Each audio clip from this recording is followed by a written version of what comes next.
Today I will present lecture on plot of modernism. Plot meaning is विषय वस्तु or subject matter. The time period of modernism was 1900 to 1945. Modernism was a vast subject. Number of movements were included in the modernism, like Marxism, feminism, Renaissance, and Victorian age. Apart from these movements, Impressionism, Expressionism, Dadaism, and Imaginism were also included in the modernism.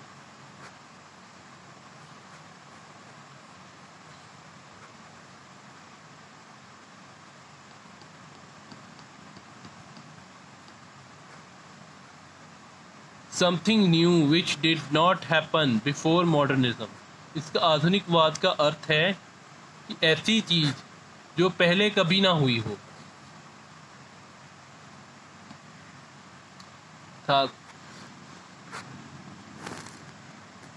The style of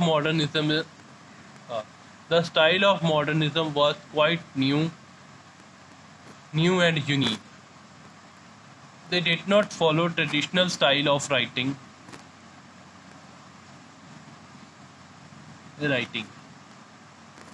Traditional style of writing. Due to modernism, anarchy spread in the society. क्यों? Because of the work of number of writers. अभी जो कि असल में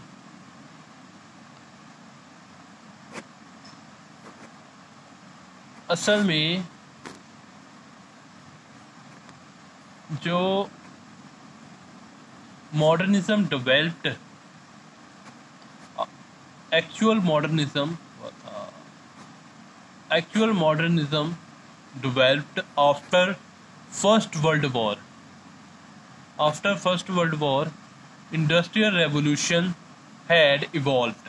When Industrial Revolution had developed, then society divided into two classes, bourgeois and labor class. Bourgeois class obviously जो पैसे वाली class होती है, और लेबर क्लास जो कि गरीब काम करते हैं.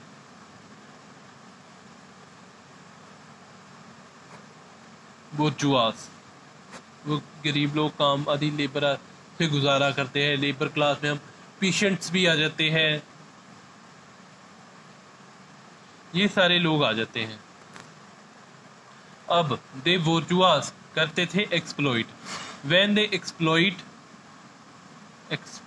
bourgeois, then Marxism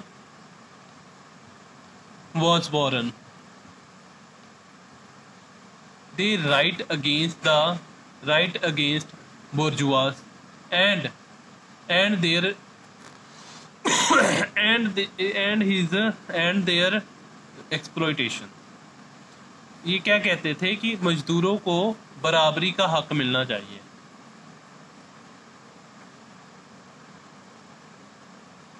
Marxism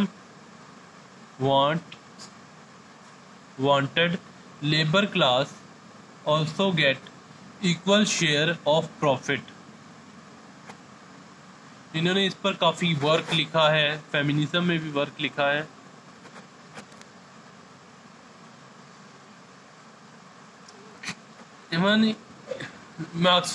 Marxism ने फेमिनिज्म में भी लिखा है. अब इनकी जो थॉट्स थे ट्रेडिशनल प्लॉट से बिल्कुल हटकर थे. देखिए, पहले लोग विश्वास करते थे गॉड्स में, कि जो बारिश होती थी वो होती थी गॉड्स के कारण.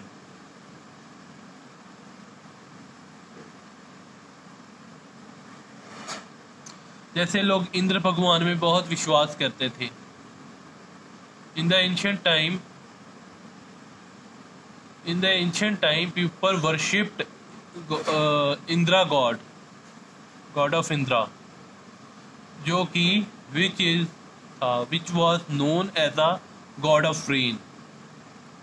लोगों को ये लगता था कि केवल जो बारिश होती है वो इंद्र के कारण होती है। The rain comes due to Indra. But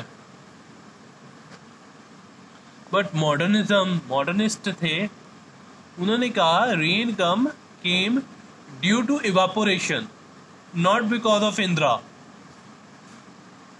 that was the change. They became more realistic, more scientific,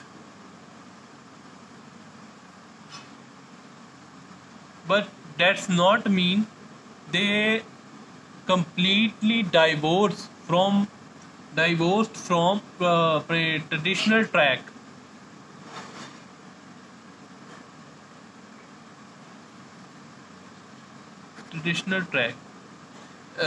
They wrote fiction but based on technology, science and etc. और रियलिटी में तो ये लिखते ही थे। अभी आप देखिए टीएस एलियट क्या वर्क है, वेस्टलैंड साइंस फिक्शन, अपने time machine, second one invisible man on earth, इस तरह के टॉपिक लिखते थे जो कि रियलिस्टिक तो है, पर आज के ज़माने में उनके साइंस का प्रयोग ज़्यादा होता था।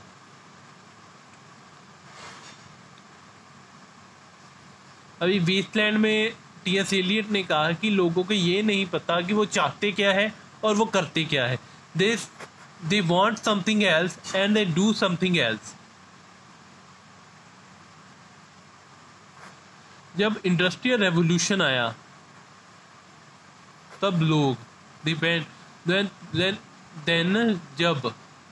when industrial revolution had come, then people also went to urbanization.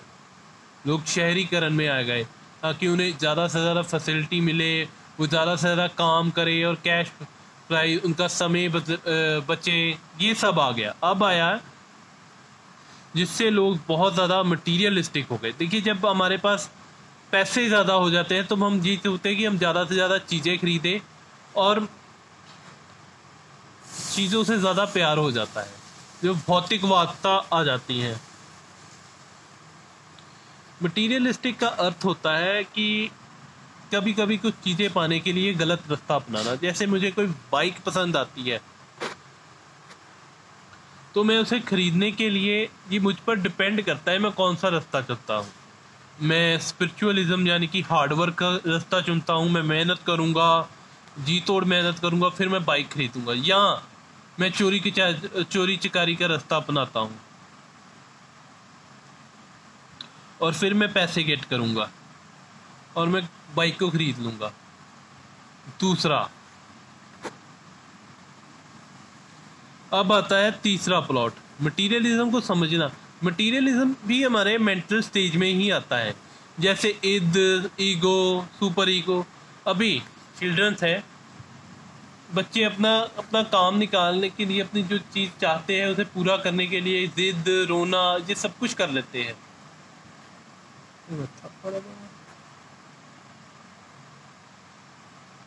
सबसे पहले इद।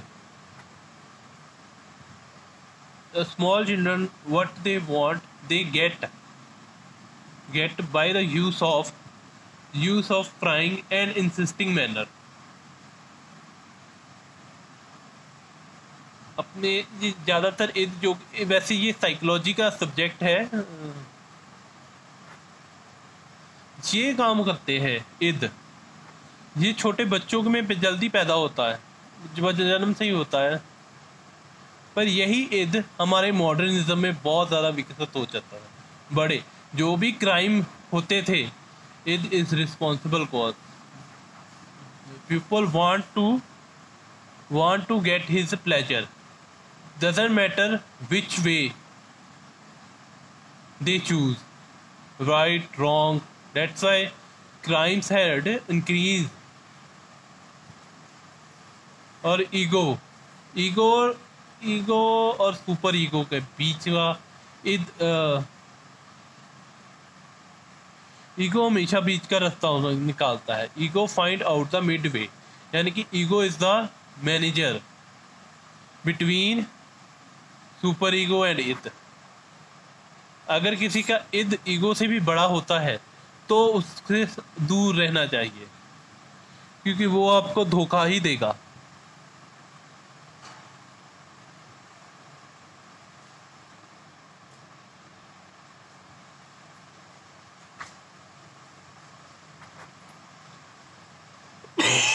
अभी ये तो हो गया मटीरियलिस्टिक। अब स्पिरिचुअलिज्म, लोग पहले स्पिरिचुअलिज्म से मटीरियलिज्म में चेंज आए।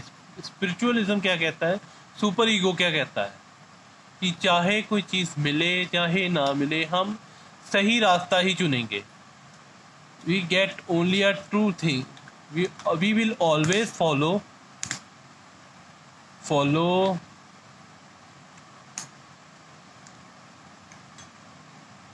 we will always follow principles of morality and right way,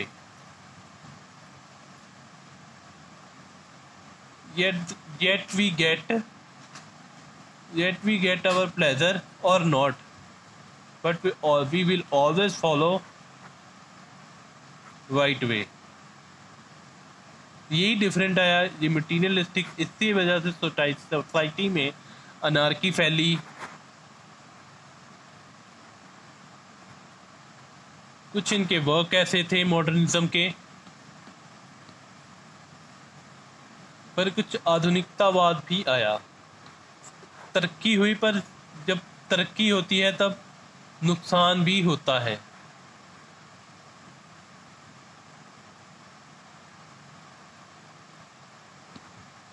गाना की डिसइंटीग्रेशन, ट्रेडिशनल राइटर इनका वर्क बिल्कुल पसंद नहीं करते थे। उनको ये लगता था कि इन्होंने हमारे कल्चर को डिसइंटीग्रेशन कर दिया है। Thank you very much.